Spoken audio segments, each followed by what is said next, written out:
preguntas a través de Edgardo Moreno, que ha tenido también la gentileza de acompañarnos en el día de hoy para llevar adelante la moderación del panel, así que te agradecemos mucho también, Edgardo, que nos estés acompañando. Y ahora entonces terminamos de ver los logos de las empresas sponsors y comenzamos con la actividad.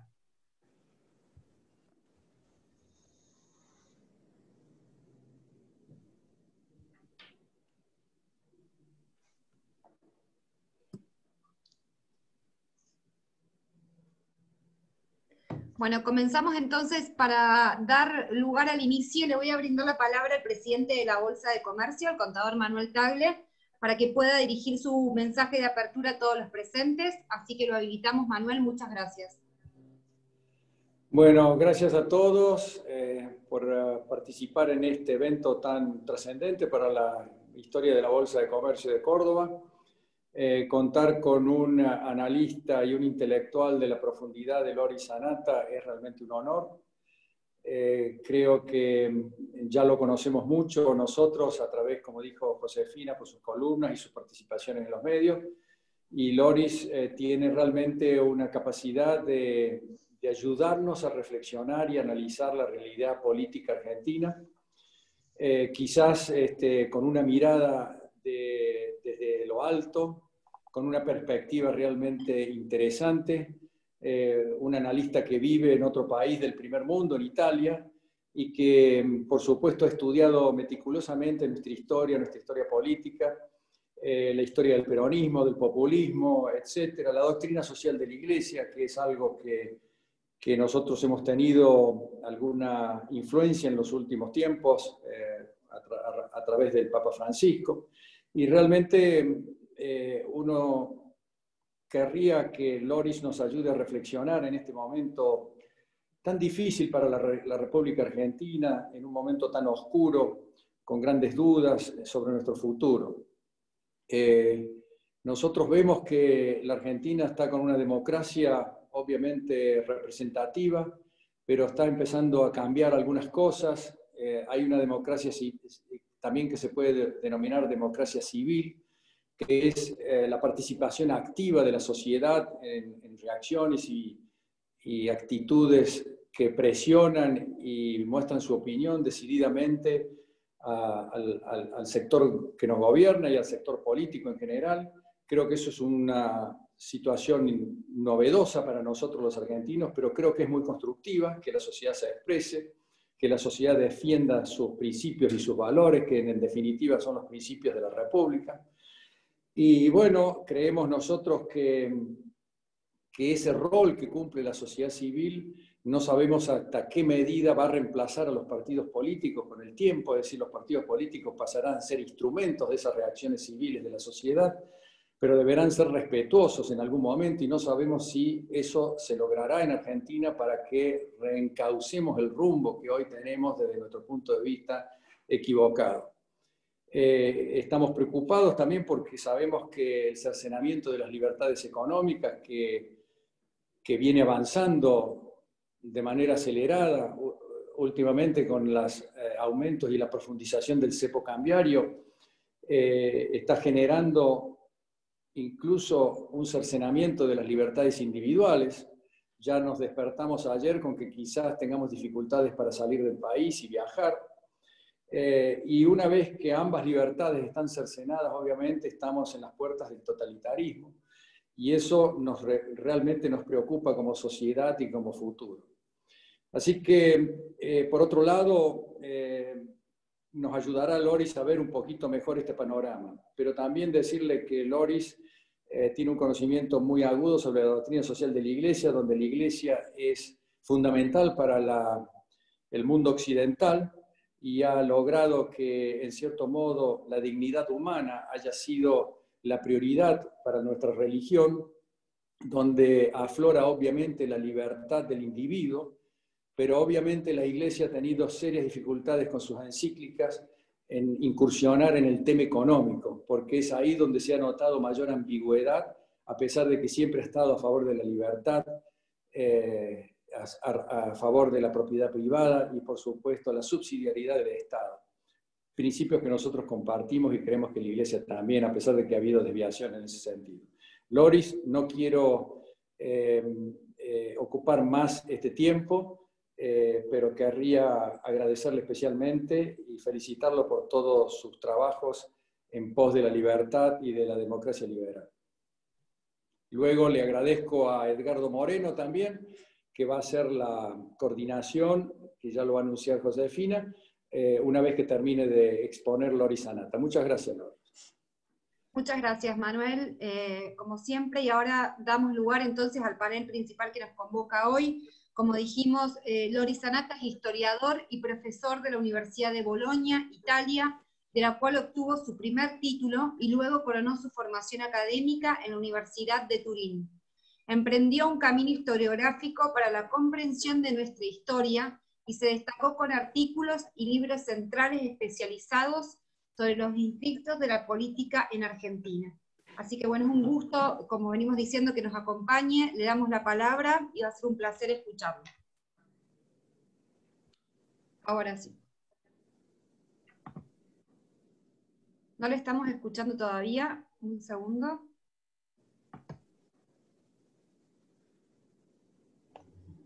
Ahora sí. Ahora deberían escucharme. Bueno, buenas tardes, tenemos 5 horas de diferencia, y estamos en una época del año muy diferente, ustedes saliendo del invierno, nosotros del verano. Ojalá todos estamos saliendo de la pandemia, lo dudo, estamos lejos de esto, pero para mí es un gran placer esta invitación, la verdad les agradezco a Manuel Tagle, que tuvo la amabilidad de contactarme, a Josefina, que es una excelente organizadora, así que mil gracias, y es una forma para estar presente en Córdoba, ciudad que conocí hace muchísimo tiempo, y tengo lindos recuerdos en Córdoba, pero hace demasiado tiempo que no voy, así que para mí es una forma de viajar, de estar ahí con ustedes, y es un gran placer. La charla que yo voy a dar, estuve pensando en cómo organizarla, pero pensé en dar una charla de tipo académico, quiero ser un poco más ameno. Claro que, bueno, mi tarea de historiador, lo sabe quien lee mis columnas, especialmente mis columnas, son un esfuerzo para leer nuestra cotidianidad, nuestro tiempo presente, para leerlo a la luz de la historia, ¿no? Lo que me parece útil, o por lo menos yo intento que sea útil, porque, claro, analistas políticos o analistas económicos los hay en la prensa en grandísima cantidad, y me parece bien, en la Argentina los hay varios que yo los encuentro realmente excelentes. Entonces uno lo que puede añadir es su propia competencia, ¿no? O sea, de tratar de mirar las cosas desde su perspectiva. Y mi perspectiva es la del historiador, de la política, del historiador de las instituciones, del historiador de las ideas. Yo no soy un economista, a pesar de que estoy hablando con personas vinculadas con la Bolsa de Comercio, y entonces pienso que tienen conocimiento de la economía mucho más profundo del mío, pero yo también un poco, especialmente con la historia del pensamiento económico, me confronté y sigo confrontándome, así que mi reflexión va por ese lado, o sea, tratar de leer el momento específico que está viviendo en particular la Argentina, de eso estamos hablando, pero desde una perspectiva histórica, para tratar de entender no solamente lo que está pasando hoy en la Argentina, sino si lo que está pasando hoy en la Argentina tiene por lo menos una explicación de más largo plazo. O sea, yo creo que la situación argentina hoy sea especialmente preocupante. Y no quiero transmitir mi pesimismo, tampoco transmitir una visión catastrófica. Yo generalmente soy bastante optimista, pero estudiando la Argentina desde hace por lo menos 30 años, y habiendo visto muchas crisis, yo viví en la capital en la época de la hiperinflación del año 89, me acuerdo. Recuerdo haber visitado la Argentina en la época del drama del 2001 y en muchas otras ocasiones, pero una situación tan oscura, ¿no? Con poca perspectiva de salida positiva, o por lo menos con pocas esperanzas, como la que está viviendo hoy la Argentina, yo no la recuerdo. Y estoy realmente muy angustiado y muy preocupado. Y entonces, por el enorme cariño que le tengo, porque como italiano, que como repito, hace 30 años que comparte su vida con la Argentina, se siente también un poco argentino, me pregunto y trato de darme respuestas sobre cómo explicarlo en perspectiva histórica, de dónde viene. Entonces, mi análisis va a ser un análisis que está un poco basada en una columna que precisamente hoy publiqué en La Nación, que se basa sobre lo que está pasando, pero tratando de darle una lectura de tipo histórico.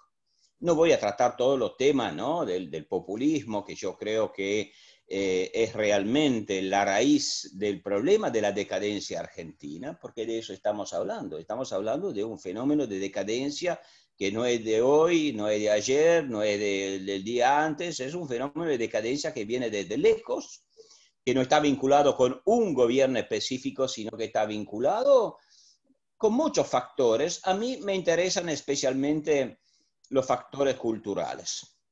Si tuviera que definirme, me definiría un historiador de la cultura. Y ya que Manuel Tagle tuvo la amabilidad de recordarme mucho trabajo sobre la iglesia argentina, un poco mis inquietudes o las reflexiones que yo hice en una columna de esta mañana, que ahora voy a profundizar aquí con ustedes, viene de una observación bastante llamativa. Pero que al mismo tiempo noto que en la prensa no tuvo muchas, no fue muy notada, no hay debate al respecto. Será porque la Argentina en este momento muchos otros problemas, ¿no? El problema económico enorme, gigantesco, el problema de la pandemia enorme, gigantesco, las tomas, la impunidad, la reforma de la justicia, si queremos llamarla así, con un eufemismo. Con todos los problemas que hay, pocos han observado el silencio de la Iglesia Católica. O sea, un silencio bastante llamativo para quien, como yo, estudia la Iglesia Católica. Voy a adelantar, porque yo hablaré del mito de la nación católica, al que también hacía referencia antes Manuel Tagle, forma parte de casi todos mis estudios, que mi planteo no es un planteo anticatólico, o sea, yo creo que un problema grande de la historia argentina, del populismo, que se ha tan arraigado en la cultura argentina, tiene que ver con un peculiar desarrollo de la relación entre religión y política y con una peculiar evolución del catolicismo en la Argentina. O sea, no necesariamente el catolicismo lleva a una cultura política o social de tipo populista. Hay muchos países que son países de formación mayoritariamente católica y sin embargo han podido conciliar sin problemas el catolicismo con la liberal democracia o la doctrina social de la Iglesia con la economía de mercado. Italia entre ellos, pero varios otros. Así que esta es una observación necesaria que yo tengo que hacer para no pasar por un anticlerical con prejuicios. A mí no me interesa eso, yo no soy creyente, le tengo el máximo respeto a la Iglesia, al catolicismo, a los creyentes. Me importa el fenómeno histórico de cómo se desarrolló en la Argentina la relación entre la Iglesia y la política. Y efectivamente, si nosotros recordamos la extraordinaria presencia, ¿no? Que tuvo la Iglesia Católica no hace 10 años o 20 años o 50 años o 70 años cuando nació el peronismo, sino hace 8 meses o un poco más durante la campaña electoral argentina para las elecciones del último presidente. Ustedes recordarán, la Universidad Católica Argentina sacaba con gran frecuencia documentos, en algunas partes medio fraguados, porque después se descubrió que las percentuales de la pobreza no estaban bien calculadas, se volvieron a recalcular, pero bueno, la intervención en la campaña electoral fue extraordinariamente fuerte, había mucha pobreza, se decía, asistimos a grandes marchas donde los obispos estaban sentados al lado de los sindicalistas, hubo un gran apoyo a las protestas de los movimientos sociales, o sea, una crítica muy, muy radical.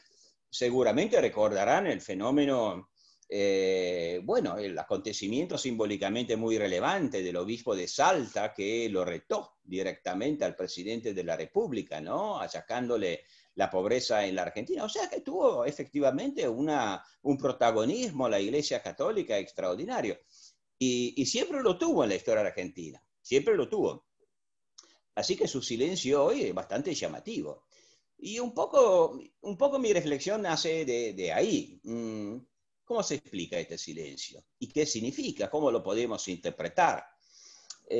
Bueno, en un rato le daré una respuesta a esto, pero la primera consideración que quiero hacer es que la impresión que uno tiene desde lejos, pero por lo que veo también desde adentro de Argentina, porque leí muchas columnas al respecto, es de un país que en este momento no tiene un rumbo, ¿no? O sea, que no se sabe bien exactamente dónde va, ¿no? El presidente dice que no hay planes económicos.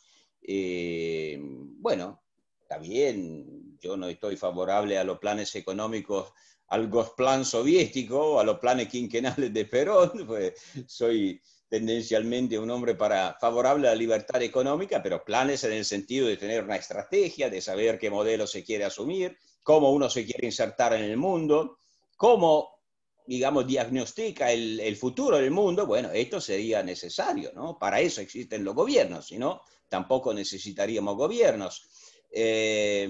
No hay planes, no hay una idea o un debate sobre el futuro.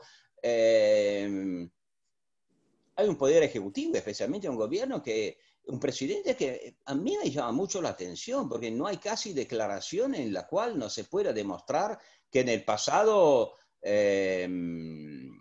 declaró lo contrario, exactamente lo contrario. Y esto pone un problema de credibilidad, porque está bien que los políticos mienten, pero contradecirse todo el tiempo, desdecirse todo el tiempo, bueno, pone un problema de credibilidad de la institución. Y a esto se añade, como todos saben, la bicefalía del poder, ¿no? Donde probablemente la vicepresidenta tenga más poder del presidente.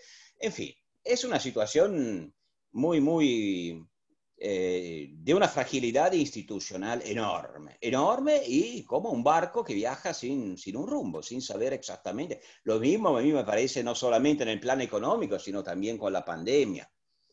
Yo tengo la impresión, por la dramática experiencia que tuvimos en Italia, viendo cómo el gobierno argentino está manejando la pandemia, que hay una especie de fatalismo. O sea, la pandemia como una culpa, la pandemia como un castigo divino y con cierto fatalismo, providencialismo. Bueno, nos quedemos encerrados todos hasta cuando no pase, hasta cuando no haya una vacuna que es un... Y bueno, no sabemos cuándo va a haber vacuna. E igual, mientras esperamos la vacuna, los gobiernos existen para hacer cosas, para tomar medidas, para permitir que los alumnos vuelvan a clase. En todos los países que yo conozco mejor, los europeos, algunos latinoamericanos también, este es el debate. No esperemos la vacuna. Y si uno lo mira, bueno, Argentina sigue teniendo una cantidad de población infectada muy elevada. Al gobierno le gusta hacer comparaciones y se compara con Chile, que hizo por lo menos 10 veces tantos testeos de lo que está haciendo Argentina desde el primer día de la pandemia, o sea, hace 6 meses, ha pasado una vida. Bueno, en Chile tiene 15.000 infectados activos, o sea, más o menos está bastante bajo control la pandemia, que yo creo que es una cosa seria, yo no soy ningún negacionista. En la Argentina no, estamos con 120, 130.000 infectados y con muy pocos testeos, así que posiblemente son mucho más. Entonces, no quiero tampoco hablar de la pandemia. Esto es simplemente para decir que la impresión es realmente de un barco sin rumbo. Mi amigo Jorge Lanata, leí una declaración en un programa de radio que hace en Buenos Aires, en Radio Mitre, donde dijo exactamente esto, ¿no? Un país sin rumbo. Y esta es la impresión. Mi reflexión nace de estas dos consideraciones. Un país sin rumbo y el silencio de la iglesia. Pueden parecer cosas que no tengan nada que ver la una con la otra, ¿no? O sea, peras y manzanas, como se suele decir, como se dice muchas veces, pero yo creo que tengan que ver. Y yo pienso que en realidad, viendo la actitud del gobierno argentino, mi impresión y mi preocupación también, mi preocupación es que más que sin rumbo, hay como por parte del gobierno una especie de instintivo reflejo que viene de la historia, que viene de la cultura, que viene de una inercia antigua, muy vinculada al poder peronista en la Argentina, que en realidad le da un rumbo al país. Y es un rumbo muy conocido, es un rumbo muy antiguo, es un rumbo que se puede interpretar a la luz de la cultura del peronismo, a la luz de las características básicas de todo populismo y que tiene ciertas consecuencias. La tuvo en el pasado y es muy probable que la vuelva a tener esta vez también. Para entender qué es este rumbo, al que hago referencia, que es el rumbo que yo llamaría del mito de la nación católica, pero que lo voy a explicar mejor en un rato, para explicarlo voy a tomar esta declaración, ¿no? sobre la cual todos en la Argentina, supongo, habrán hecho algún comentario, especialmente irónico, ¿no? Leí columnas también al respecto, o sea, de cuando el presidente de la República, entre sus muchas declaraciones, en un momento dijo que sentía culpa por la opulencia de la capital. Es una frase bastante llamativa, ¿no? Claro que la primera cosa que a uno se le ocurre sabiendo que todos los dirigentes del gobierno peronista viven o en Puerto Madero, en Recoleta, etcétera, etcétera. Bueno, como mínimo uno podría decir que es una falta de elegancia, una falta de estilo, una gran hipocresía, ¿no? Es muy fácil hacer ironía al respecto, ¿no? Pero ¿será que yo estoy muy atento al lenguaje? Me parece que el lenguaje es realmente muy revelador del sustrato, no solamente psicológico, sino del imaginario social, del imaginario político, de una determinada comunidad. Y yo hago hincapié en las palabras, la palabra culpa y la palabra opulencia, porque estos sí son términos esencialmente morales. Yo los llamaría moralistas. Son términos moralistas que aluden exactamente al mito de la nación católica. Por ejemplo, yo que no creo tener ninguna vinculación con el mito de la nación católica, soy más bien un hombre de formación secular, laico o laicista, se diría hasta en la Argentina. Yo cuando viajo a Buenos Aires nunca se me ocurriría pensar que es una ciudad opulenta. Todos queremos capitales lindas, ¿no? Donde se viva bien, que sean dinámicas, donde pasen muchas cosas, donde... En cambio, sí me da mucha vergüenza ver en Buenos Aires que hay muchos chicos pobres que van mendigando, mucha gente que vive en la calle. Cuando viajo al conurbano y veo las villas, eso sí, me molesta mucho, me da una enorme vergüenza. O sea que es la pobreza que la verdad me resulta insoportable. Y yo creo que el tema de la pobreza implica, no culpa, a mí la palabra culpa, la verdad, no... Implica responsabilidades políticas. ¿Cómo puede ser que un país que tiene recursos, que tiene capital humano, que tendría oportunidades, cómo puede ser que tenga estos problemas?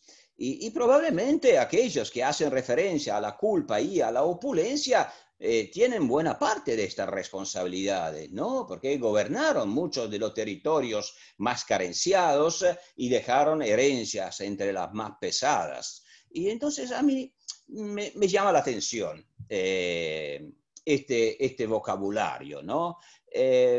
Porque es el vocabulario de quien está buscando chivos expiatorios todo el tiempo. La culpa lo tiene la capital, la culpa la tiene el anterior gobierno, la culpa antes la tenía el Fondo Monetario, ahora ya no se puede decir porque el Fondo Monetario es el mejor aliado, se supone, del ministro de Economía, pero siempre la culpa es de otros.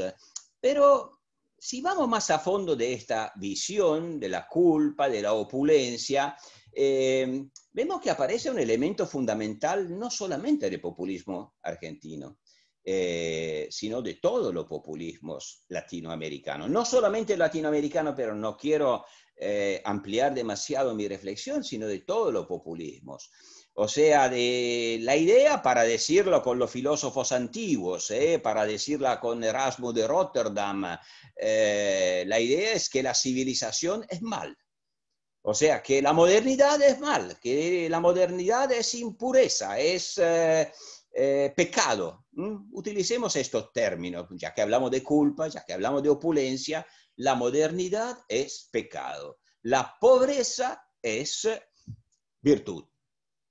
Puede parecer superficial, pero no lo es para nada, porque detrás de la reflexión sobre la culpa de la capital opulenta en relación con la provincia, el interior, los pobres, que se supone en cambio que son virtuosos y están pobres, y están virtuosos y puros, bueno, hay toda una visión del mundo, y es una visión del mundo que tiene raíces extraordinariamente fuertes. Bueno, la tiene la Argentina, por supuesto, ¿no? La primera idea que a uno se le ocurre es la guerra de los federales, ¿no? La guerra de la provincia en contra del puerto, cosas antiguas, pero en realidad más relevante aún es el nacimiento del peronismo. Yo lo he estudiado mucho. El peronismo nace esencialmente en base a una gran ola nacionalista que se desarrolló en la Argentina en los años 20, especialmente en los años 30, una ola nacionalista que oponía el terruño, como se decía en aquella época, en contra de la capital, porque la capital era cosmopolita, El puerto era cosmopolita, no era verdaderamente argentino. La verdadera Argentina era la Argentina pobre, cristiana, hispana del interior. El terruño, finalmente, ¿no? Entonces, esta visión que el enemigo es esencialmente el enemigo de la nación, el enemigo de la patria, el enemigo de la identidad, es la prosperidad, porque la prosperidad corrompe y es cosmopolita, ¿Cuántas veces a mí me dicen que no tengo ni Dios ni patria, ¿no? Bueno, esta era la acusación. Y ojo, porque todos los populismos han nacido de la misma manera. Yo acabo de publicar una biografía de Fidel Castro, me llevó muchos años de trabajo, y la verdad, si uno mira con estas categorías y no con las categorías antiguas del marxismo-leninismo, la Revolución Cubana es el rescate del oriente cubano, rural, hispano, católico, tradicionalista, en contra de la capital, una vez más, cosmopolita, moderna, liberal, capitalista, secularizada, etcétera, etcétera. El chavismo de Venezuela igual, no casualmente. Hugo Chávez es un militar que ama a los caudillos militares del siglo XIX, que ama las devociones religiosas populares y que viene de Barinas, viene de los llanos, viene de la periferia rural, y odia la capital cosmopolita, que es un crisol de razas, de cultura, que es una vez más cosmopolita. O sea que yo no sé si el gobierno argentino está consciente de esto, no sé si es un reflejo cultural antiguo, ¿no? Ustedes saben que los valores menos conscientes, pero que se repiten a infinitum, bueno, son los valores más arraigados. Uno ni siquiera necesita una operación de racionalización. Entonces, cuando dice la capital tiene la culpa de la opulencia, bueno, está repitiendo un guión muy antiguo, que es típico de todos los populismos.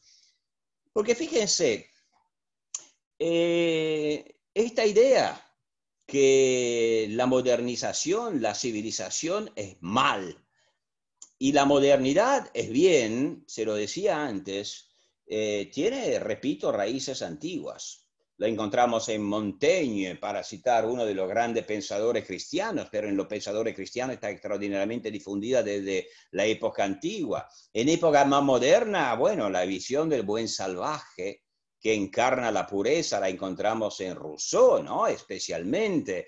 Y Rousseau, no casualmente, si nosotros leemos a un hombre como liberal, o un pensador filósofo liberal como Isaiah Berlin, con razón analiza Rousseau y dice que esta idea de la lucha en nombre del mito de una pureza originaria, de una armonía originaria, en contra de los efectos de disgregación causados por la modernidad, bueno, es la origen de todos los fenómenos totalitarios contemporáneos. Porque, ¿cuál es el relato? El relato, palabra muy importante para entender el populismo. Y lo que está diciendo con estas dos sencillas palabras que le salieron de la boca al presidente, probablemente sin ni siquiera pensarlo, forman parte de un relato extraordinariamente poderoso, antiguo. El relato de todo populismo es finalmente muy sencillo. Es que en origen existía un pueblo mítico, y esta es una expresión de Papa Francisco, un pueblo mítico. El pueblo mítico del origen, ¿cómo es? Bueno, para seguir con las metáforas de tipo religioso, el pueblo mítico de los orígenes es un pueblo sin pecado. No tiene pecado original. Y es el mito de la armonía, ¿no? De toda la tradición filosófica a la que hago referencia. El mito de la armonía. El pueblo de los orígenes es un pueblo virtuoso. Y es un pueblo pobre. Es pobre pero virtuoso, porque es espontáneamente virtuoso. Tiene una innata piedad cristiana. El problema, dice todo populismo, y esta es la historia del populismo argentino desde el comienzo. La idea es que este pueblo se ha corrompido, porque la historia es corrupción. La vida es caducidad. Y finalmente los mitos, y también las grandes religiones, ¿por qué no? Son formas para tratar de evitar la caducidad de la vida y la imperfección de la historia. Y entonces, desde este punto de vista, la historia y la modernidad es corrupción de un pueblo mítico de los orígenes. Ahora, en el mundo hispano, en el mundo hispanoamericano, para bajar del empirio de la abstracción a las ideas, a los fenómenos históricos concretos, ¿cuál ha sido la corrupción? ¿Qué es que ha causado la corrupción según esta lectura populista del relato populista? ¿Qué es que ha causado la ruptura de esta armonía originaria? Bueno, la armonía originaria era la cristiandad colonial. Durante siglos, la unanimidad religiosa coincidió totalmente con la unanimidad política. Y era un orden cristiano, se suponía. Un orden donde ser ciudadano significaba ser un fiel. Claro, en el populismo contemporáneo ya no se trata de ser fiel de una religión, se trata de ser fiel de la ideología del régimen, ser castrista, ser peronista, ser chavista, lo que sea. Son religiones secularizadas, son religiones políticas, pero la origen es esa. ¿Qué causó la fractura de esta armonía originaria? Bueno, fue la reforma protestante antes, fue después el nacimiento del liberalismo, el desarrollo de la democracia de tipo liberal con sus principios de separación de los poderes, de libertades individuales, de libertad económica. Y esta es la fuente de corrupción. Entonces, todos los fenómenos populistas, todo lo que nombraba antes, pero podría añadir muchos más, en realidad son fenómenos de restauración de una idea de una nueva cristiandad. Esta cristiandad no se llamaría más como antes cristiandad en nombre de Dios, sino que, como lo decía Fidel Castro a Hugo Chávez, llámala como quieras, llámala bolivarianismo, llámala castrismo, llámala cristianismo, porque como decía Fidel Castro, pero podría haberlo dicho, y lo dijo muchas veces Eva Perón, o como lo dijo varias veces con otra palabra Hugo Chávez, bueno, el comunismo o el socialismo o el justicialismo es el nuevo cristianismo. Entonces es una idea de redención. La idea de estos fenómenos políticos es sanear la culpa. La culpa, hay que eliminar la culpa y combatir la opulencia. Porque la opulencia significa modernidad. Combatir la opulencia significa restablecer un régimen de armonía originaria. La pobreza es virtud y la opulencia, o sea, la modernidad, la prosperidad, la diferenciación social, el capitalismo, la economía de mercado es pecado. Ojo, porque detrás de estas dos simples palabras, detrás de esta visión del mundo, de la pobreza santa, la santa pobreza, decían los jesuitas de la reducción jesuítica del siglo XVII, y es lo que dice Bergoglio en sus discursos, ¿no? Tiene una visión muy coherente con esta historia, ¿no? El pobre, el pueblo mítico, es en sí mismo espontáneamente custodio de una originaria pureza, mientras la prosperidad es típica de una clase que en su época Bergoglio llamaba una clase colonial, o sea, extraña a la nación. Entonces estamos al guión de siempre. En realidad, todas las medidas económicas que estamos viendo, que son exactamente lo contrario, yo creo, de lo que necesitaría Argentina. Argentina yo creo que necesitaría ser en este momento el paraíso del empresariado. Debería hacer exactamente el contrario de lo que está haciendo. Necesita abrirse, necesita competir, necesita inversiones, necesita premiar el mérito, necesita premiar la innovación. Y en cambio, estamos viviendo lo que muchas veces ya vivió la Argentina. O sea, un culto a la pobreza. Y todo lo que significa innovación, nueva tecnología, prosperidad, apertura, diferenciación social, ascenso social, promoción del individuo, es percibido como mal, pecado, corrupción. Esta es la verdadera raíz cultural de largo plazo, yo pienso, de la decadencia argentina. Entonces, y termino, se me dice ya un poco largo, más allá de las medidas tan importantes, tan relevantes, el cepo, el atentado en contra de la importación de libros, que peor de la quema, yo creo, la polémica contra el mérito en nombre de un igualitarismo que no tiene ningún arraigo en realidad en la práctica cotidiana, y todas las otras medidas que está tomando el gobierno, la reforma de la justicia, la promoción de la impunidad, todo lo que queremos, más allá de la medida concreta, si lo miramos en un largo plazo, el tema es que la política de este gobierno sigue un rumbo. Yo no sé si lo sigue de forma racional o si simplemente sigue ese rumbo porque no conoce otra música, porque es la nota que siempre sonó el peronismo. Claro que hay varios peronismos, esto lo podremos hablar, si habrá preguntas, etcétera, pero esta es la visión del mundo más profunda, más íntima, del núcleo más íntimo del peronismo. Entonces, nos pasa todo. Si estamos perdidos, buscamos el único camino que conocemos.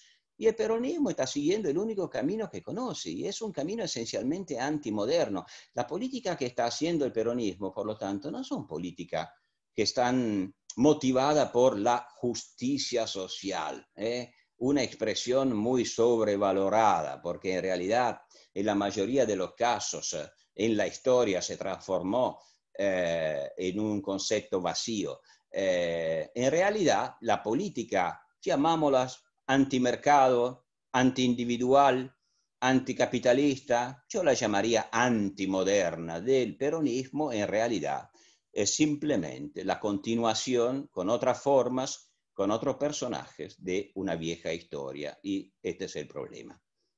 Y me tendría aquí. Gracias.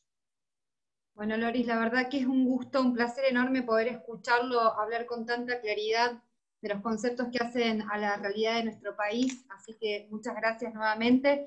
Voy a presentar ahora a Edgardo Moreno para darle lugar al panel. Entonces, Edgardo es un reconocido periodista de nuestra ciudad, licenciado en Comunicación Social, se desempeñó como editor jefe de la sección Política y Negocios de La Voz, y actualmente es jefe de programación en Radio Mitre.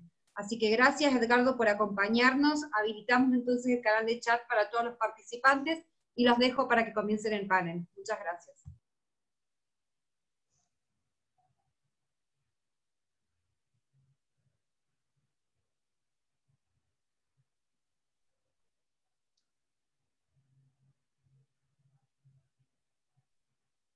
¿Ahora se escucha?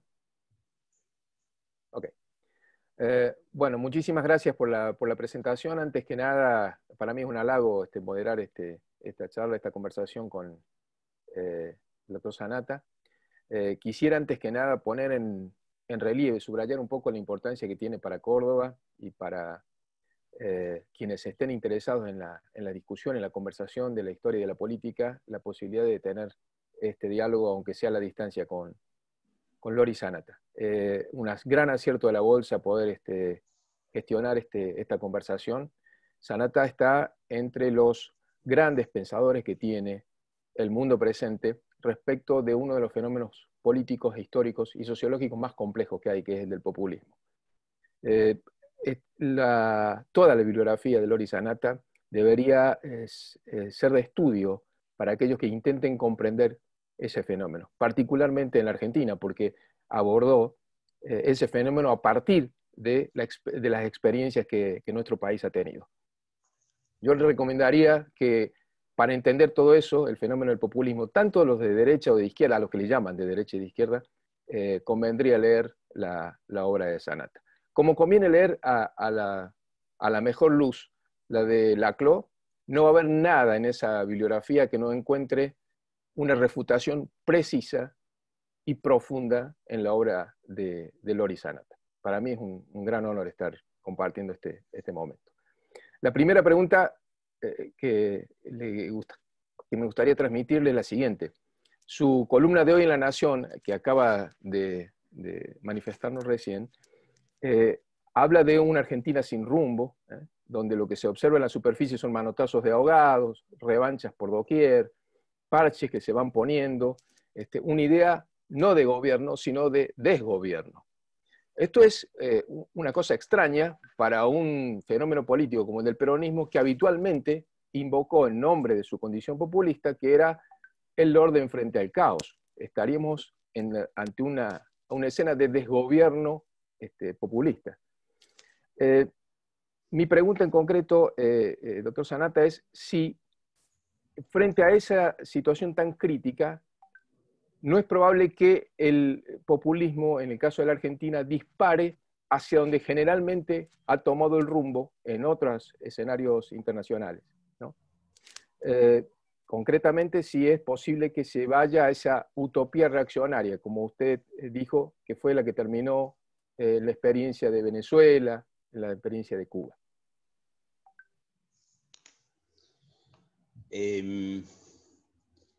Bueno, obviamente sobre el futuro no sabría exactamente qué decir, pero antes una cosa sobre el pasado. Es cierto, el peronismo nace con una gran vocación de orden, ¿no? La palabra preferida por el general eran organización y disciplina, basada en un verticalismo bien estricto, pero en realidad muy raras veces eso se manifestó durante los gobiernos peronistas, y lo que me parece aún más preocupante. O sea, los fenómenos populistas, y el peronismo es prototípico en ese sentido, son fenómenos que generalmente buscan representar el todo. O sea, ellos son la encarnación. Ellos no son una mayoría de tipo institucional o no se perciben como tal. Les cuesta desde un punto de vista cultural de la percepción de sí mismo entender que son un movimiento o un partido entre movimientos y partidos. Se perciben como, bueno, como lo decía el mismo Perón, la ideología de la nación, el movimiento de la patria. O sea que están en un piso arriba respecto de lo demás.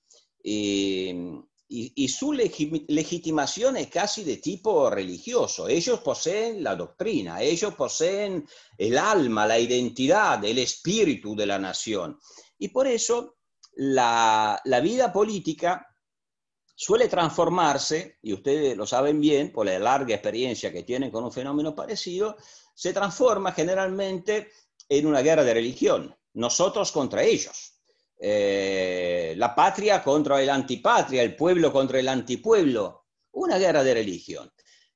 ¿Por qué digo esto? Porque, claro, cuando el peronismo está en la oposición, suele reunirse en nombre de la verdadera nación que ha sido desplazada por los enemigos de la nación.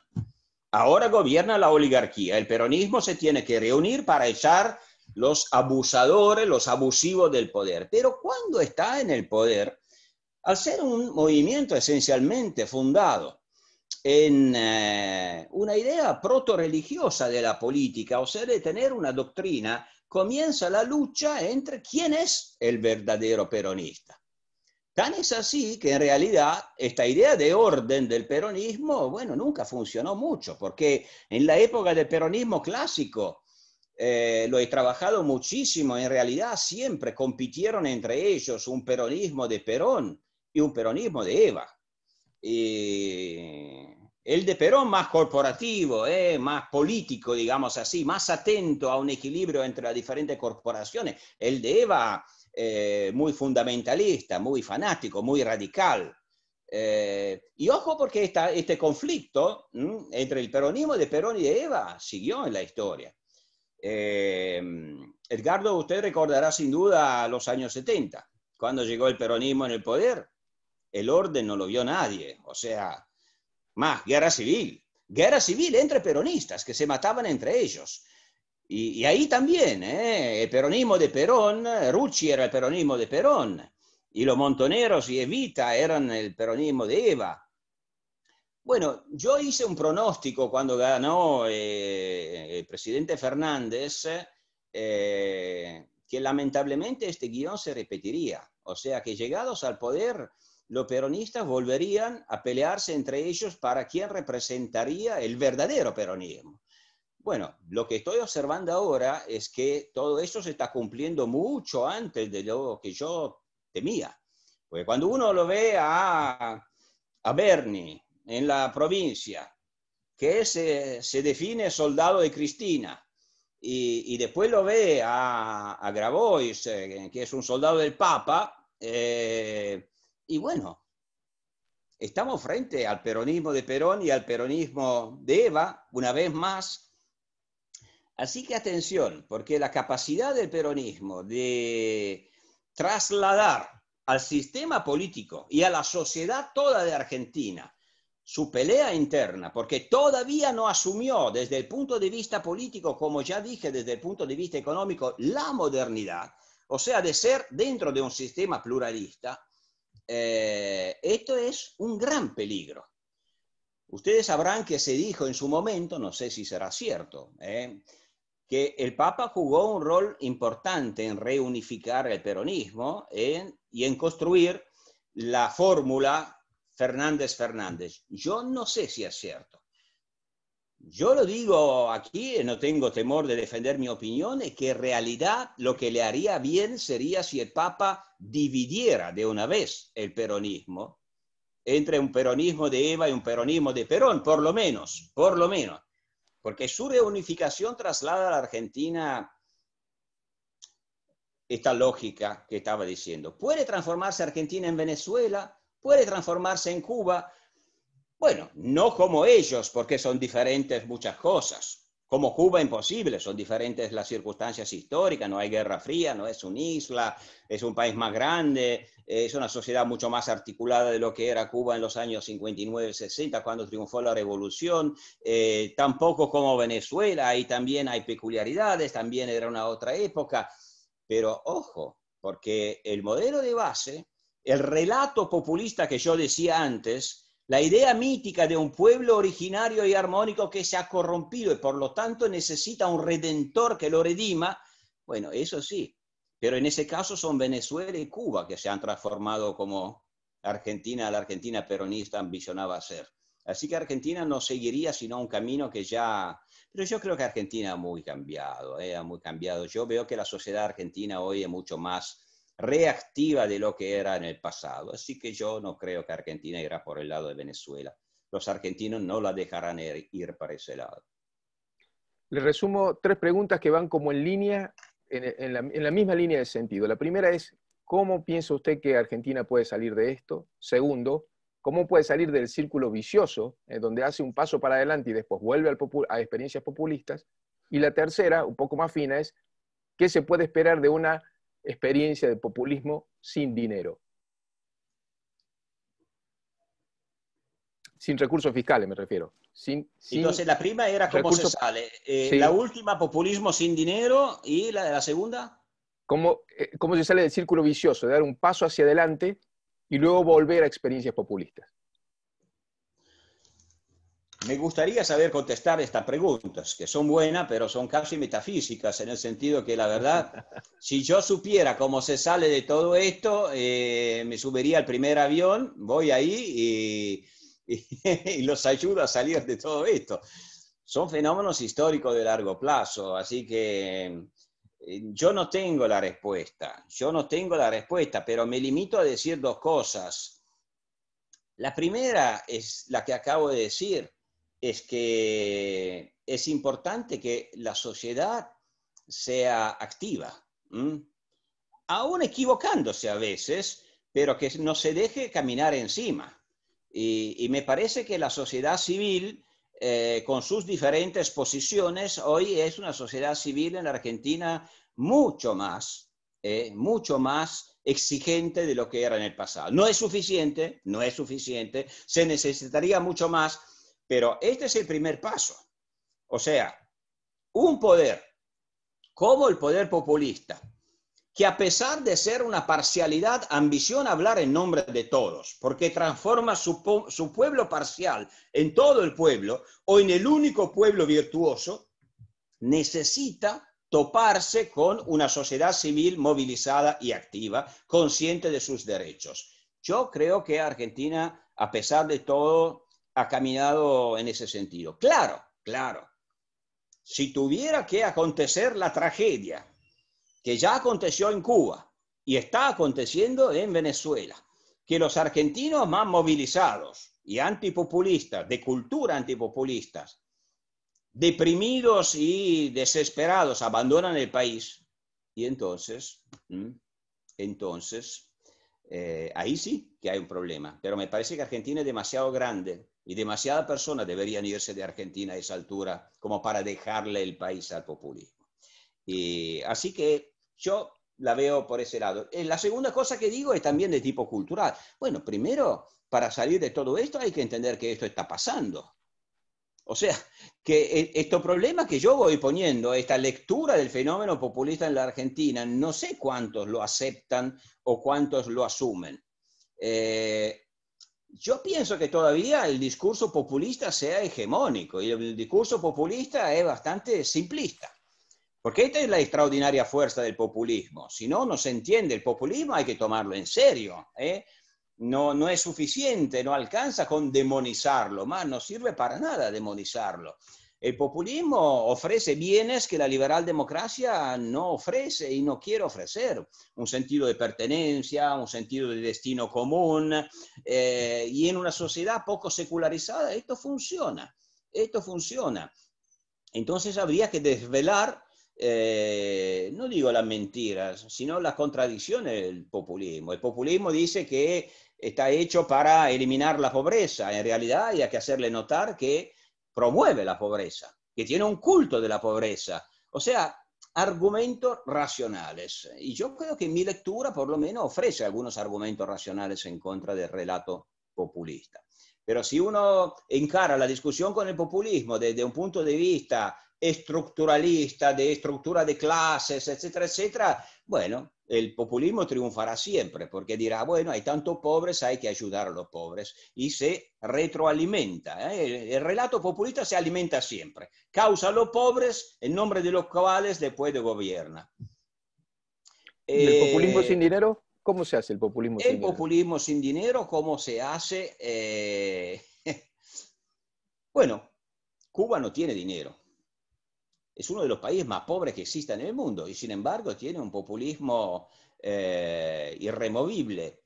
Y en Venezuela no hay, si uno pensaba que podría caer el régimen de Maduro, yo cuando hablo con mis colegas venezolanos que están desesperados, con razón, me dicen que nada hace pensar que... Ahora, la paradoja es que el populismo sin dinero puede aguantar mucho. Porque piénsenlo, primero, en ese relato del populismo, la pobreza se transforma en una virtud. Yo siempre cuento una anécdota que tiene que ver con Cuba, pero que vale para todos los populismos.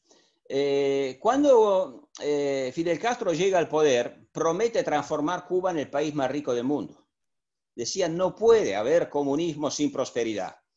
Y cuando nos liberaremos del dominio del imperio, seremos más ricos de Estados Unidos.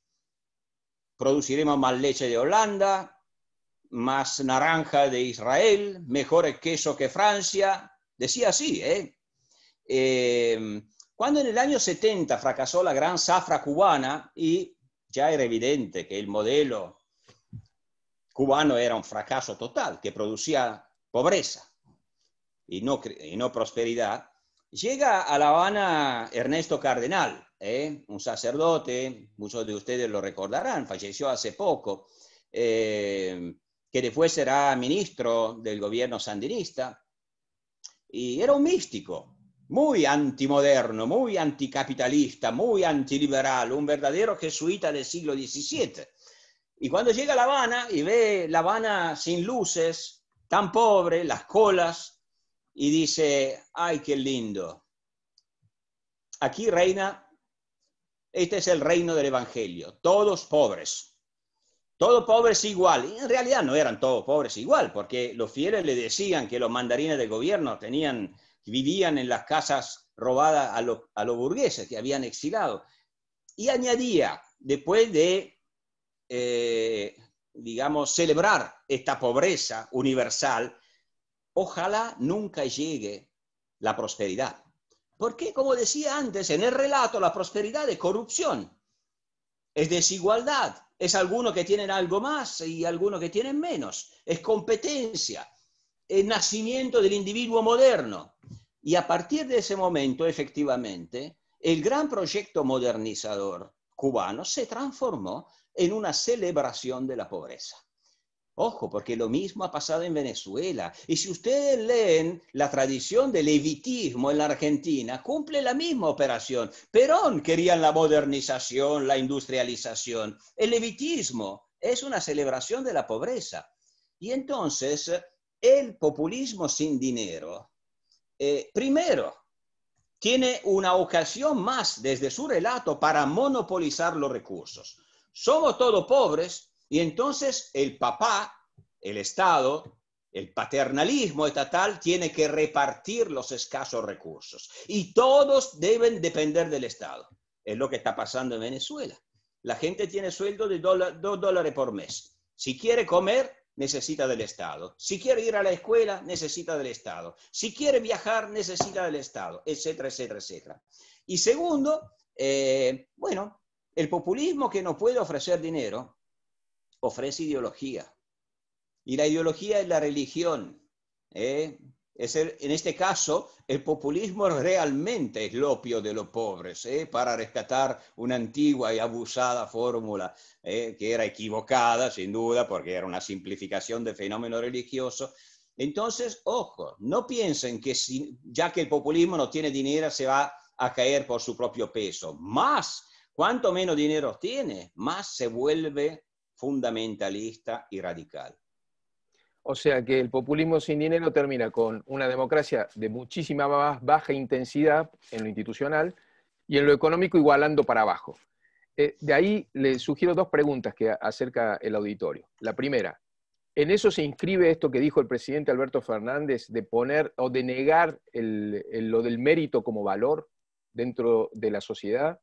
Y la segunda, usted hizo referencia a que en la Argentina hay alguna cuestión reactiva de la sociedad, que no está viendo una sociedad dócil a esos avances. La pregunta es si habrá quienes puedan asumir la representación necesaria de esos cambios. Bueno, yo les agradezco al auditorio que está haciendo muy buenas preguntas y se ve que es un excelente auditorio. Son difíciles también.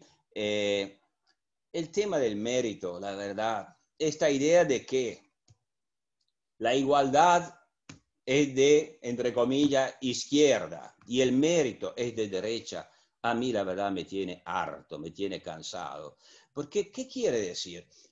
Ahora, cuando el presidente dice, todos deben tener la oportunidad, claro, yo estoy de acuerdo. hay que crear las condiciones para acercarse lo más posible a que todos tengan una oportunidad. Pero después, con la oportunidad, se debe añadir también un incentivo para aquellos que invierten más en energía, invierten más en talento, que le dedican más tiempo, que tienen más hambre. No lo sé, ¿será que yo soy hijo de una generación en Italia que salió de la guerra? Mi padre y mi mamá hicieron la tercera media, se llama acá, sería en la Argentina el 8º grado, pongamos, más o menos. Y se fueron a trabajar a la fábrica, al ingenio, en el año 1000, cuando tenían 14 o 15 años. Y después tuvimos toda la oportunidad, pero se trataba también de premiar a aquellos que hacían más. Y no digo que Italia sea un país meritocrático, porque no lo es para nada, pero, o sea, hay que tener la oportunidad, pero después la oportunidad debe ser también un sistema que incentiva el mérito. Porque sí, al tener todos la oportunidad, después resulta indiferente que tengamos más talentos o no lo tengamos, que tengamos más esfuerzo o no lo tengamos. Y entonces la sociedad se vuelve una chatura total donde nadie tiene un incentivo a mejorarse. Este es el paternalismo más bruto que puede existir y además una vez más hipócrita, porque después todos sabemos que el gobierno nombra funcionarios, algunos lo leí en la prensa, en cargos relevantes donde la competencia es muy relevante también, que no tienen ninguna competencia. O sea, que no tienen ningún talento, que no tienen ninguna capacidad. Vemos chicos y chicas que no tienen ningún currículum, que van a dirigir una seccional de un banco, que van a dirigir. Esto está pasando en Italia también.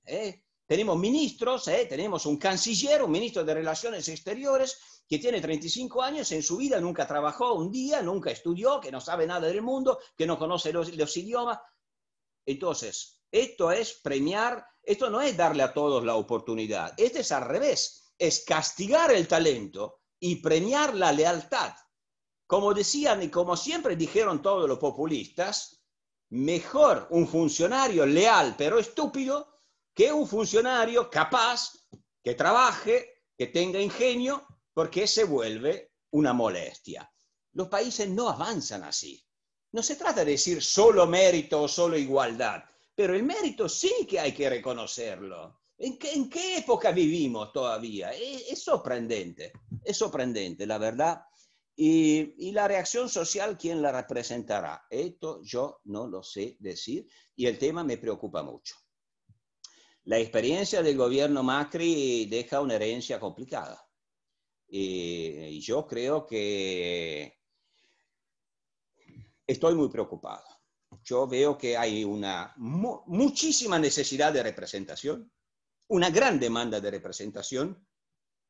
No sé si existe, pero en este caso yo a la distancia me cuesta mucho ver qué se mueve efectivamente en el sustrato político argentino, pero no veo emerger una capacidad de representación. Veo también con gran preocupación una protesta visceral que se vuelca a modelos Bolsonaro o Trump, que me parecen la negación de todo liberalismo sensato, que no son liberales, que son antiliberales, y me preocupa mucho. Puedo entenderlo porque la frustración es tanta, porque la bronca es tanta, y entonces alguien debería tener un papel de moderación de ese tipo, pero lo veo. Veo que también a veces hay un liberalismo muy abstracto, o sea, que está un poco en las nubes, que teoriza las ideas clásicas del liberalismo como si estuviéramos en el siglo XIX. Muy bien, a mí me encanta el liberalismo del siglo XIX, pero no va a funcionar en términos políticos, menos en la Argentina del siglo XXI. Así que mi preocupación es grande al respecto y no sé contestar. Una pregunta adicional. Usted marcó la pobreza de gestión que implica enfrentar la pandemia con una sola herramienta central que fue la cuarentena. ¿Cómo imagina que hubiera sido el arranque de esta nueva experiencia kirchnerista en el gobierno sin el contexto de la pandemia? ¿Hubiera sido más difícil para Cristina avanzar en su proyecto personal? Ay, es muy difícil decirlo. Claro que la pandemia le cayó como realmente un anillo al dedo, o sea, no sé, suena cínico y feo decirlo, no estoy diciendo que el gobierno es feliz que haya la pandemia, no, esto no lo pienso, ese es un drama, eso es un... yo pienso que iban a seguir el mismo camino, pero le iba a ser menos fácil, eso sí, pero que iba a ser todo diferente, no lo creo, no lo creo para nada. Yo al discurso de un presidente moderado y de una vicepresidente radical, nunca lo creí, siempre lo dije antes de las elecciones, precisamente por cómo analicé el peronismo antes. O sea, los peronistas se disputan la titularidad de una especie de religión secular. Y si la lucha es para la titularidad de una religión, bueno, gana quien es más fundamentalista, quien logra demostrar que su peronismo es el más puro. Entonces es una corrida a quien es más extremo en ese sentido. Una pregunta adicional, más de tono global. Yuval Harari, un gran estudioso israelí, afirma que a la hora de las elecciones y de los referéndums, el ser humano acciona desde el corazón y no desde la razón, y que este hecho puede constituir el talón de Aquiles de las democracias liberales. La pregunta es si usted coincide con esa apreciación. En parte sí. La verdad es que hay una enorme cantidad de estudios sobre cómo vota la gente, ¿no? Y yo creo que sea imposible dar una respuesta unívoca. Y cada vez menos, las sociedades son cada vez menos cohesionadas, así que las razones que mueven a votar de una cierta manera el electorado puede ser muy diferente según los lugares, la clase social, el momento. Hay gente que vota con la camiseta puesta y va a votar toda la vida el mismo partido, aunque, no sé, a lo largo de su larga historia cambie radicalmente de ideología, lo sigue votando porque es su camiseta, como no se cambia de equipo de fútbol, no se cambia de partido. Hay gente que es más racional y elige quién votar con una gran planificación, y sabemos que hay una gran cantidad de gente que decide quién votar cuando está frente de la urna, ¿no? O sea que estoy en parte de acuerdo con Harari, pero me parece que absolutiza demasiado. O sea, la componente emocional es una parte, pero no es el todo. Usted percibe que desde el exterior, una vez que se instala una experiencia populista en un país, desde el exterior, ¿se puede ayudar a revertir eso mediante, por ejemplo, medidas como la no aceptación de los representantes del gobierno en foros internacionales? La fundamentación que da el participante de esta conversación es que hay organismos como la OCDE u otros que pueden plantear reglas que hagan a la Argentina que por pertenecer y exportar sus productos pierden grado de libertad y se comporten de manera alineada al resto del mundo. Es decir, ¿qué grado real de influencia tienen los foros globales como para ayudar a revertir las experiencias populistas nacionales? No sé, hay muchas teorías al respecto. Claro, nosotros vemos países que vinieron de grandes fracturas internas extraordinariamente graves y violentas a veces, ¿no? Si uno piensa el pasado que ha tenido España con la guerra civil, ¿no? Y ha tenido una transición ejemplar a la democracia. Si pensamos en Sudáfrica, los intentos que está haciendo Colombia, con grandes dificultades, pero yo creo que desde afuera se puede hacer mucho y se debe hacer mucho, pero si no existe una voluntad, y si no existe no solamente la voluntad, los actores que expresan esa voluntad al interior del país interesado, la presión internacional no solamente no va a funcionar, sino que se puede transformar en un boomerang, porque el populismo... en el relato populista es ¿cómo decir?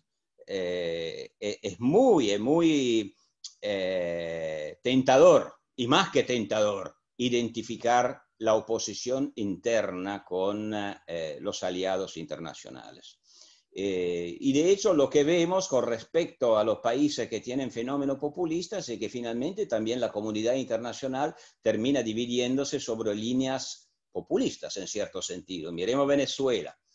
Bueno, hay una gran cantidad de países que reconocen a Guaidó y que dicen que en Venezuela hay un problema de populismo, que ya destruyó la democracia hace tiempo, pero Venezuela puede apoyarse países que representan en cierto sentido una especie de internacional populista.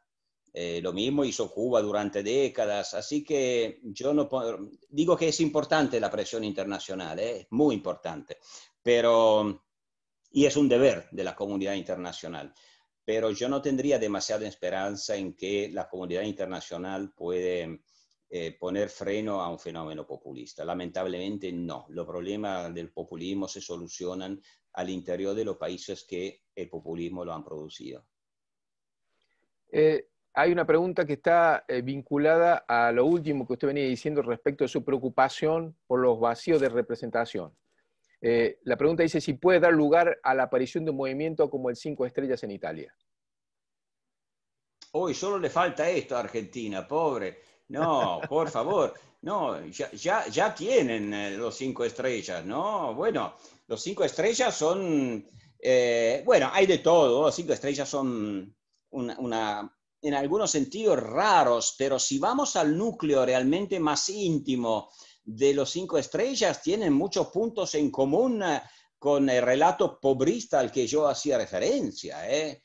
O sea, un Estado paternalista, una actitud muy antimoderna y tendencialmente anticapitalista. Son peronistas con corbata, son chavistas con la camisa blanca, pero la mayoría. Después el electorado es más no casualmente, el movimiento de los 5 estrellas ¿cómo se dice? Se volvió cada vez más un movimiento del sur de Italia, ¿no? Donde existe una cultura de tipo tradicional hispánico, uso hispánico, porque fue una parte de Italia, bueno, toda Italia fue España durante mucho tiempo, pero el sur de Italia mucho más profundamente. Yo cuando les cuento, les analizo el populismo a mis alumnos del sur de Italia, ellos se sienten como en casa, porque efectivamente es una cultura muy, muy difundida. Así que no, yo creo que en la Argentina los 5 estrellas ya lo tienen. Y se llaman peronismo, dentro del peronismo. Una pregunta propia. Usted habló de este experimento inédito de bicefalía del poder en la Argentina, ¿no? Cristina por un lado, Alberto Fernández por el otro. Bicefalía asimétrica además, porque el poder está más por debajo que por arriba. ¿Cómo termina eso? ¿Funciona, no funciona? En realidad no es del todo inédito. Bueno, es inédito en esta forma, sí, claro. Pero yo recuerdo que muchos embajadores que estaban en Buenos Aires en los años del peronismo clásico hablaban de un régimen bicéfalo. Perón y Eva eran 2 cabezas del régimen. Y hubo momentos, un poco antes que Eva se enfermara, un poco antes del día del renunciamiento, cuando la economía del país comenzaba a caer en picada, pero el presupuesto de la Fundación Eva Perón seguía creciendo. Hubo un momento en que a muchos le parecía que Eva Perón fuera más poderosa de Perón. Así que no sé si es tan inédito o si es un problema de memoria histórica. Ahora, claro, la Argentina de hoy no es la de entonces, tiene mucho menos recursos. ¿Cómo termina? Yo no tengo idea de cómo pueda terminar. Yo veo un presidente, claro, con todo Perón era el fundador del movimiento y tenía la relación con los militares que en aquella época eran la corporación que definía efectivamente el poder. Y Alberto no tiene, no existe ni siquiera un albertismo, si existe tan flojo que no creo que tenga un peso específico. Mi sueño es que el peronismo haya cambiado lo suficiente como para no tolerar esta reevitización del peronismo. Y que entonces se separe, y que entonces aparezca un lindo peronismo republicano, lo que más la Argentina necesita, y que crea un frente de unidad nacional con otros sectores moderados de la oposición. Pero este es el cuento de hadas. Esto es lo que yo me gustaría imaginar. Estoy usando fórmulas que tal vez no existan. ¿Existe un peronismo republicano? ¿Existe un populismo moderado? Bah, ojalá nos sorprenda. Pero si mi sueño de hada no se cumple, y entonces eso no termina mal. Yo veo una lucha cada vez más enconada entre peronistas. Y el asalto al poder judicial es la nueva forma de dar golpes de Estado en el mundo. Y ya se está dando. Así que estoy muy preocupado. Una que tiene que ver con nuestros vecinos. Dice, ¿cómo explica, y a propósito de su desarrollo sobre el mito de la nación católica, cómo explica que el país más avanzado y cosmopolita de Latinoamérica, Chile, es lo que dice la pregunta, sea liderado por un católico convencido como Sebastián Piñera, y por el contrario, ninguno de los dirigentes argentinos tienen ni relaciones ni historia dentro de lo que es el cristianismo? Es cierto, pero como decía al comienzo, el mito de la nación católica no tiene que ver con la fe católica, es un fenómeno esencialmente de cultura política. Chile es un país profundamente católico en ciertos aspectos, de un catolicismo más bien tradicional, pero es un país donde la separación entre la esfera política y la esfera religiosa es muy antigua, se dio antes a través de un partido conservador y después a través de un partido democrático cristiano, y el hecho de existir durante mucho tiempo una continuidad institucional liberal democrática ha permitido que resistieran unos filtros de tipo institucional y político entre la esfera religiosa y la esfera política. Cuando yo trabajé en los archivos eclesiásticos de Chile, yo encontraba casi toda documentación de tipo apostólico, pastoral, muy pocas referencias políticas, porque a la política católica pensaban los partidos católicos en Chile. Si uno va a los archivos eclesiásticos argentinos, y yo los estuve viendo durante muchos años, hay mucha política. La Iglesia está diciendo todo el tiempo qué política económica hay que hacer, cuáles partidos hay que apoyar, cuáles reformas hay que sostener, etcétera, etcétera, etcétera. Entonces, son dos historias diferentes. Acá, el imaginario de la nación católica se secularizó en el peronismo. Y Chile nunca tuvo un peronismo. Ahí está la respuesta. Y los dos países más adelantados y más democráticos de Latinoamérica, no solamente Chile, sino también Uruguay, le pondría también Costa Rica, son todos países que han conocido una temprana y exitosa separación entre la esfera política y la esfera religiosa. Nunca nadie, los politólogos o muy pocos politólogos se interesan del tema religioso, deberían, porque es la puerta de ingreso para la modernidad. Vamos concluyendo entonces, para ir cerrando. De modo que usted cree que desde el punto de vista del debate de las ideas, la única salida o la mejor salida para países como Argentina sería afirmarse en los principios liberales o de la democracia liberal. Yo creo que sí. Yo creo que sí.